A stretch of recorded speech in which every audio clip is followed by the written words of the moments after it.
I didn't have the opportunity the other day when we had the ceremony over here at MSP to thank everybody for your generosity and your friendship and your courtesy that was extended to me. So I wanted to take this opportunity to reach out to everyone. And first of all, I want to thank my videographer here, Mr. Mike Lear. And Mike's one of the tour guides over at the prison as well, and a historian. And I want to thank him for doing the videography the other day at the event and taking the time today to allow me to thank everyone else. I was really surprised by the number of people that turned out. And I did know that the event was going to happen. They surprised me a few days prior. My wife and Deb Brown and Brian Bernstetter and Richard Lee and Randy Cole and of course Diane Gillespie, who I think was the ringleader of the whole situation. But I knew that whenever Diane asked me to come over and talk about lodging tax, and when I went over to the office and saw my wife Debbie there, I knew something was going on, because Debbie would never talk about the lodging tax. So I knew that something funny was going on. Of course, I have to thank Debbie, my wife at 47 years, for her kindness and her willingness to help out on this whole thing and to help get it organized. There were so many people there that I wish I could have had a guest book to have thanked everybody individually, but of course that didn't happen. But I want to thank all those people who were presenters there, from the Office of Administration, of course, and Senator Bernstetter and Representative Dave Griffith, and Rudy Veet was there, and Jim Schulte was there from over in Callaway County. Jim and I have been friends for many, many years, going back to the Sheriff's Office and when he was on the Highway Patrol as well. I want to thank, of course, Sam Bushman from Cole County Commission and the other commissioners who couldn't be present, but they were there and signed off on one of the certificates that I was given. Stacy Landwehr from the historic city of Jefferson. Stacy, you did a great job, and I certainly want to thank you. And of course, you and Eric have been friends of mine for many, many years. I want to thank, of course, Andy Fechtel. Andy was the master of ceremonies, and Andy took the time to come over, and he did a good job, and I want to thank you as well. But when you get really looking at everything, and when you're at my age right now, you think back. Every time I walk through this prison, I think of all the people that I've known over the years. I can look around this control center lobby where we're filming this right now, and I can think of hundreds of people that I've known. People that helped me along the way when I started back in 1968 as a corrections officer. And back in those days, I was dumber than a rock when it came to anything to do with corrections. I didn't have a clue. But there were many captains and lieutenants and COs and people like that helped me along the way. And what I found out through the years as I came up through the ranks, I realized that every single individual that worked in this institution, regardless of where you were assigned, everyone was extremely important, and everyone was equally important. And that included everybody from engineering to the caseworkers to all the clerical staff who kept us all out of trouble with writing our reports and everything for us.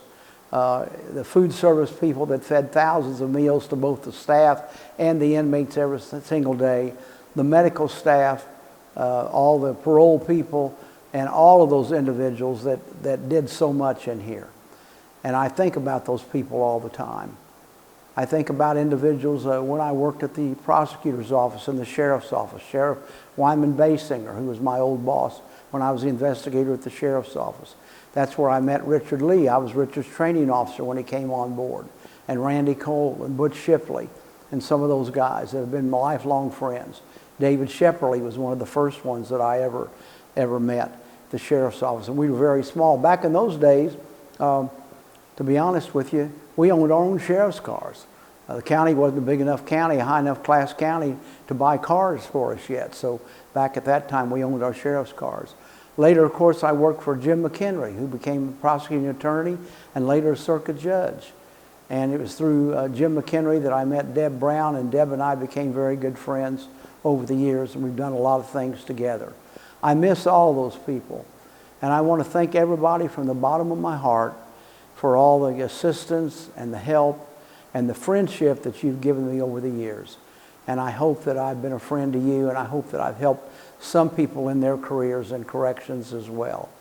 I especially want to thank Diane Gillespie and the staff at the Convention Visitors Bureau. I know they spent countless hours putting the event together. And Diane, I will get even with you for trying to trick me, because you certainly did initially. You were able to pull it off. But I want to thank you so much for all your support over a period of time, as well as the tours and as a personal friend. I want to thank Ron Fitzwater. And of course, Ron's the mayor of the city of Jefferson, and Carrie Turgeon was also here. So was John Landwehr, former mayor, both of those individuals. They've helped me along the way a great deal, and I certainly appreciate them as well. I think there's one thing that I would like for everyone to remember, and that is the Missouri State Penitentiary. It's a historical time capsule. It's a time capsule, and I've reiterated that I don't know how many times to how many groups over a period of time since we've been doing the tours. And it's absolutely critical that this place be saved. The Missouri State Penitentiary was the oldest prison operating west of the Mississippi River when it closed in 2004. And of course, as most people know, it opened in 1836, the very week that the Alamo Battle was going on in Texas. We have to save MSP. And I know some of the buildings had to come down because of the new federal courthouse. I know some of the buildings had to come down because of the damage done by the tornado that went through here and did some catastrophic damage. But fortunately, some of the older buildings still remain, and they're in relatively good condition. So this place must become a state park, in my opinion, and we need to save it.